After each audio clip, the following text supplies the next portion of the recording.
Asesor Wannabe, Berbekal Keberanian oleh Alifah Hidayatunisa. Setiap ditanya apa impian saya yang paling realistis di tahun 2024, saya akan menjawabnya dengan menjadi seorang asesor. Saya lulus sebagai sarjana psikologi. Sekarang bekerja di Pusat Perencanaan Pengembangan SDM yang salah satu tugas fungsinya melaksanakan penilaian kompetensi SDM. Karenanya, jabatan sebagai asesor SDM merupakan jenjang karir impian yang sangat inline dengan latar pendidikan saya. Sayangnya, saya belum mengikuti ujian untuk menjadi asesor SDM. Salah satu syarat menjadi asesor SDM, saya harus lulus ujian yang diselenggarakan oleh Badan Kepegawaian Negara atau BKN. Di suatu siang di pertengahan tahun 2024, saya dipanggil oleh Kepala Bidang SDM Aparatur.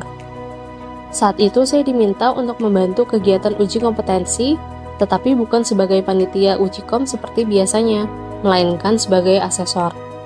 Saya terkejut tapi juga senang. Karena kebutuhan asesor tidak mencukupi, saya diminta untuk ikut mengakses. Maka, jadilah saya asesor pemula yang ditugaskan dadakan. Sebenarnya sih tidak dadakan banget juga, karena selama ini saya sudah sering menjadi pendamping bagi asesor senior. Proses pendampingan itu merupakan kesempatan saya untuk magang. Dan tibalah sekarang saatnya saya diberi kesempatan untuk menjadi asesor sesungguhnya. Hati saya bersorak gembira. Bekal ilmu yang saya pelajari pada saat kuliah dan pengamatan selama magang akan saya gunakan untuk menjalankan tugas itu sebaik-baiknya. Ini adalah kesempatan emas buat saya. Menjadi asesor SDM sangat mengasyikkan. Sambil deg-degan menyiapkan pengalaman pertama saya melakukan asesmen, ingatan saya kembali ke tahun 1996. Saat itu saya masih duduk di taman kanak-kanak. Pada saat itulah, saya pertama kali diases. Asesmen apa? Asesmen kelayakan untuk masuk ke sekolah dasar. Saya takut sekali saat itu. Kalau saya tidak lulus tes itu, berarti saya harus kembali ke TK. Such a nightmare kalau itu terjadi.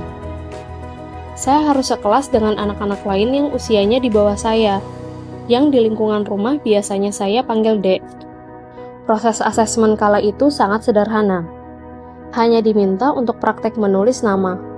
Itu pun nama panggilan saja. Selain itu, saya diwawancarai oleh guru.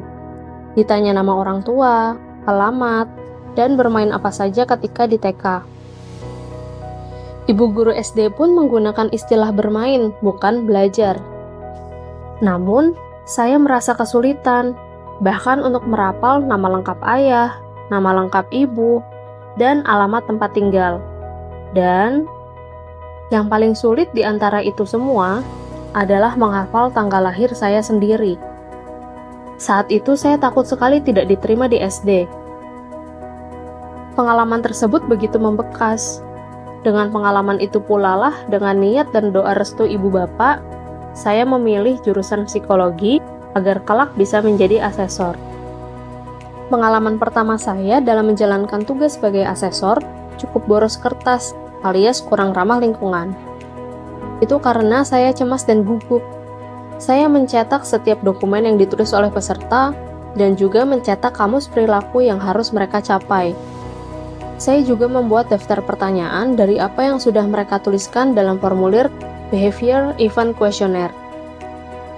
Saya hampir tidak bisa tidur di malam sebelumnya. Ada rasa takut. Apakah saya bisa menilai dengan baik? Apakah besok saya mampu berbicara dan bertanya kepada asesi dengan lancar? Bukankah dalam 10 tahun terakhir saya bahkan belum pernah mengakses lagi? Saya jadi mengenang pengalaman melakukan asesmen pada saat baru lulus kuliah dulu. Asesi saya menangis sesenggukan karena pertanyaan yang saya ajukan menjadi trigger atas traumanya.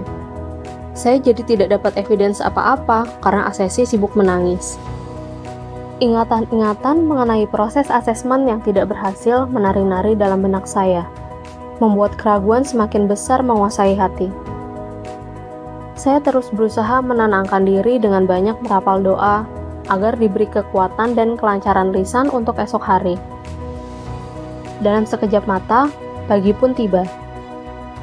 Berbekal segepok dokumen yang sudah dicetak dan saya pelajari pada malam sebelumnya, saya mulai memanggil asesi. Saya akan mengingat betul, orang itulah yang menjadi asesi pertama saya sepanjang sejarah saya menjadi PNS. Saya minta izin untuk merekam dan mulai mengobrol dengan asesi terkait pengalaman dalam pekerjaan. Sesekali saya mengintip kamus dan indikator kompetensi sesuai Permen PAN RB nomor 38 tahun 2017. Alhamdulillah, proses wawancara asesi pertama berjalan dengan baik.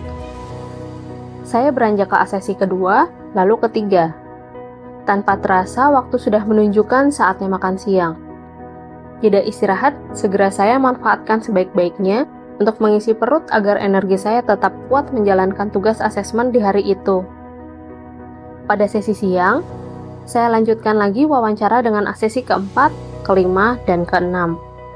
Ada rasa yang sulit dilukiskan dengan kata-kata. Ternyata saya sangat menikmati proses wawancara itu. Saya menyimak cerita pengalaman mereka, sambil sesekali mencocokkannya dengan indikator kompetensi. Saya juga mulai memberikan penilaian, apakah asesi tersebut layak atau tidak untuk naik ke jenjang yang lebih tinggi. Tugas berat asesor. Pengalaman pertama saya menjadi asesor bisa dibilang sangat lancar. Setidaknya sampai saya dibimbing untuk melakukan scoring. Saya baru tahu bahwa proses scoring hasil wawancara cukup panjang. Kami diminta untuk menuliskan ulang semua yang dibicarakan dengan asesi. Ya, menuliskan ulang. Membuat verbatim namanya. Verbatim ini kemudian diberikan highlight dan dinilai untuk menjadi evidence atau bukti penilaian. Wow, saya terkejut. Ternyata, obrolan dengan asesi yang hanya sejam saja, ketika diketikkan bisa menghasilkan skrip berlembar-lembar. Belum lagi, penilaian perkataan yang mana, dimasukkan ke indikator kompetensi apa, dan masuk ke level berapa. Ini pekerjaan yang sangat challenging. Membuat skrip verbatim 6 orang, membuat lelah jiwa dan raga saya. Belum lagi, penilaian dokumen dan tes tertulis yang tidak jarang berbeda dengan apa yang disampaikan oleh asesi saat sesi wawancara. Ternyata, pekerjaan asesor sangat membutuhkan ketekunan dan ketelitian. Namun, itulah yang membuatnya menjadi menarik.